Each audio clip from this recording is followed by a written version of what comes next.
दक्षिण पार्श्व में विद्यमान आदरणीय खफू शेरपा जी, अंतर्राष्ट्रीय बौद्ध महासंघ, मेरे वाम पार्श्व में विद्यमान किरात धर्म के प्रमुख गुरु, फाल्गुनम तीर्थ के अवतार के रूप में श्रद्धेय परम वंदनीय आत्मानंद जी के प्रतिनिधि आदरणीय केर सिंह जी मांगेना, आदरणीय टकेल सिंह जी थेगिन। इस अवसर पर नेपाल के पर्यटन मंत्री आदरणीय श्री भीम पराजुली,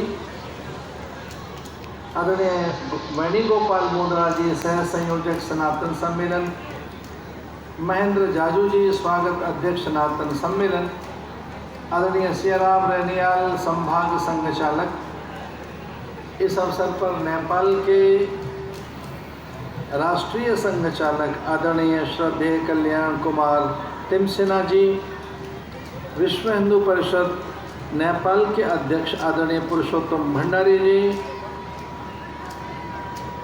हिंदू स्वयं सेवक संघ के राष्ट्रीय प्रचारक आदरणीय वेद प्रकाश जी, हिंदू स्वयं सेवक संघ के सह राष्ट्रीय प्रचारक आदरणीय रेविद जी, आदरणीय देवेंद्र गुप्ता जी सह संयोजक सनातन सेवा समिति, आदरणीय नंद किशोर भारद्वाज जी सह संयोजक सनातन सेवा समिति, आदरणीय पवन शावड़ा जी सलाहकार सनातन सेवा समिति, मंचस्थ सभी विभूतियाँ, आदरणीय हेमा जी, अनेक पूज्य संत वृंद।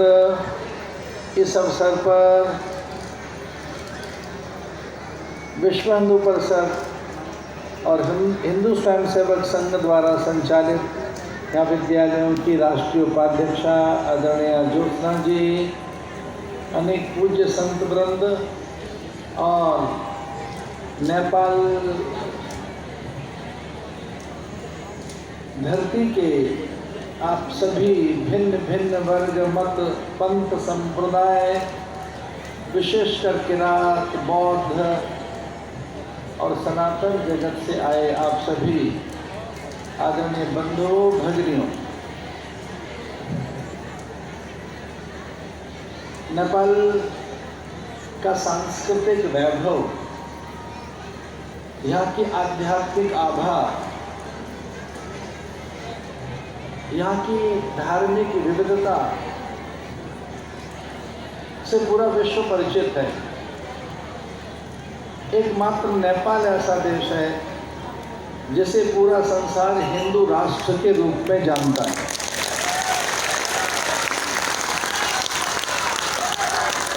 और यहाँ नेपाल का प्रत्येक व्यक्ति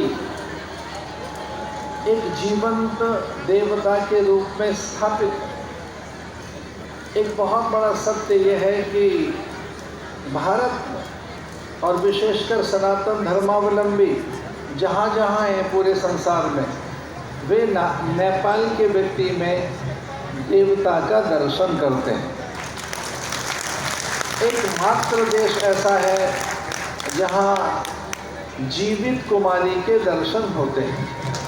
जीवित चैतन्य जागृत और साकार रूप में देवी के दर्शन नेपाल में होते हैं। एवरेस्ट की ओर जाने का मार्ग अथवा तो मानसरोवर की यात्रा का मार्ग या और हिमालय की गिरिकंदरा और हिमपत्तिकाओं में सिद्ध ऋषि मुनि और अत्यंत आध्यात्मिक संपन्न सत्पुरुषों के दर्शनों के लिए कोई मार्ग कहीं से निकलता है तो वो नेपाल में भगवान शालिग्राम प्रकट होते हैं। भगवान शालिग्राम के बिना न केवल वैष्णव जगत बल्कि शाक्त,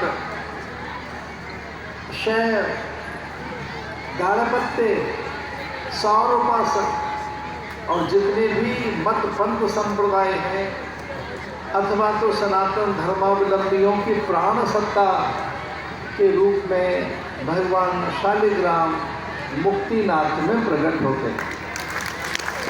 ये देवभूमि है मैं कोई बात आरंभ करूं इससे पहले यहाँ के प्रधानमंत्री जी आदरणीय बालेन्द्र शाह जी को मैं धन्यवाद और आभार देना चाहूँगा कि उन्होंने इस धरती को देवभूमि के रूप में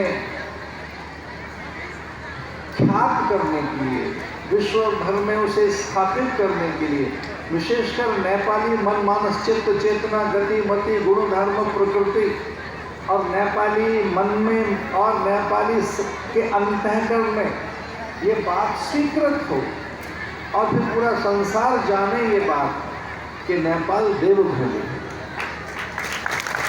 मैं उन्हें इस बात के लिए भी धन्यवाद देना चाहूँगा, उन्हें आभार कहना चाहूँगा, उनके प्रति कृतज्ञता व्यक्त करना चाहूँगा कि उन्होंने सरकार बनते ये बात कही कि आप अपनी जड़ों की ओर लौटें, अपने मूल की ओर लौटें, अपनी भाषा की ओर लौटें, अपनी परंपराओं की दिव्यताओं को पहचानें। आपकी जो दिव्यता है, आपके पास जो उच्चता श्रेष्ठता है, आपके पास जो महनीयता है, आपके जीवन में जो उत्कृष्टता है, वो कुछ अत्यंत विलक्षण है।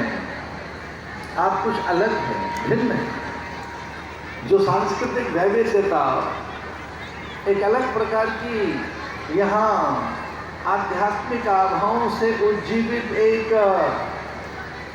उत्कृष्टता आपकी चेतना में समाहित है। मैं धन्यवादी हूँ हिंदू स्वयंसेवक संघ का कि उन्होंने मुझे अवसर दिया कि मैं अपने किरात भाइयों से मिल सका हूँ, जो जमीन से जुड़े हैं, जिनका जीवन बड़ा स्वाभाविक है, नैसर्गिक है, प्राकृतिक है। ये किरात भाई केवल नेपाल में ही नहीं रहते, ये भारत में भी भारी संख्या में है। ये वही किरात हैं जिन्होंने भगवान राम की सहायता की, ये वही किरात हैं जिन्होंने सनातन धर्म की जड़ों को संभाल के रखा। आप किरात भाई हमसे भिन्न नहीं है। मेरा आपका सूरज एक है, मेरी आपकी धरती एक है, जीवन दर्शन एक है। और ये हमारा सौंदर्य है, सनातन जगत का सौंदर्य है कि हम भिन्न भिन्न धाराओं में बटे हुए हैं। कोई प्रकृति पूजक है, प्रकृति में कोई सूर्य की, चंद्र की, नक्षत्रों की, कोई धरती अंबर की, और कोई केवल नदियों की पूजा करता है।